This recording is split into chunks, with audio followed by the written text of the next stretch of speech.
Hi friends, నా పేరు హేమంత్. మీరు చూస్తున్నారు ఎస్హెచ్కే క్యూరియస్ హంట్. ఈ వీడియోలో మనం మన మొబైల్ని టీవీకి ఏ విధంగా కనెక్ట్ చేసుకోవాలో తెలుసుకోబోతున్నాం. సో ఇంకెందుకు ఆలస్యం, లేట్ చేయకుండా వీడియోలోకి వెళ్ళిపోదాం. జనరల్గా అలాంటి టీవీస్లో రెండు రకాలు ఉంటాయి.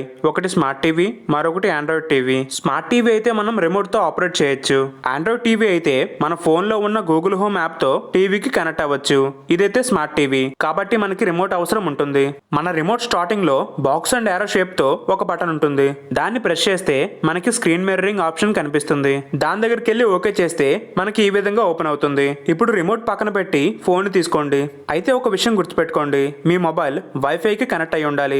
ఎందుకంటే మొబైల్ నెట్ తో ఈ ఆప్షన్ ఏమాత్రం పనిచేయదు. ఇక్కడ కింద మనకి మల్టీ స్క్రీన్ అనే ఆప్షన్ ఉంది. కొన్ని మొబైల్స్ లో స్క్రీన్ కాస్టింగ్ అని, క్యాస్ట్ అని, స్క్రీన్ మిర్రరింగ్ అని ఇలా రకరకాలుగా ఉంటాయి. ఏ విధంగా ఉన్నా సేమ్ ప్రాసెస్. ఇప్పుడు మల్టీ స్క్రీన్ అనే ఆప్షన్ పై క్లిక్ చేస్తే మన టీవీ యొక్క మోడల్ నేమ్ ని ఇక్కడ చూపిస్తుంది.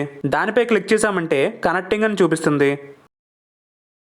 టీవీ స్క్రీన్ పై కూడా preparing screen mirroring, please wait అని చూపిస్తుంది. మరో 10 సెకండ్స్లో మన మొబైల్ టీవీకి కనెక్ట్ అయిపోతుంది. చూసారా, మన మొబైల్లో ఏదైతే చూపిస్తుందో మన టీవీ స్క్రీన్ పై కూడా అదే చూపిస్తుంది. మనం ఫోన్ స్క్రీన్ ని ఏ విధంగా అయితే వాడుతున్నామో టీవీ స్క్రీన్ పై కూడా అదే విధంగా మూవ్ అవుతుంది. అంటే మన మొబైల్ సక్సెస్ఫుల్ గా టీవీకి కనెక్ట్ అయి ఉంది. ఇది ఫ్రెండ్స్, మన మొబైల్ని టీవీకి ఏ విధంగా కనెక్ట్ చేయాలో తెలుసుకున్నారు కదా. వీడియోలోని ఇన్ఫర్మేషన్ నచ్చితే లైక్ చేసి ఛానల్కు సబ్స్క్రైబ్ చేసుకోండి. Thanks for watching. జై హింద్.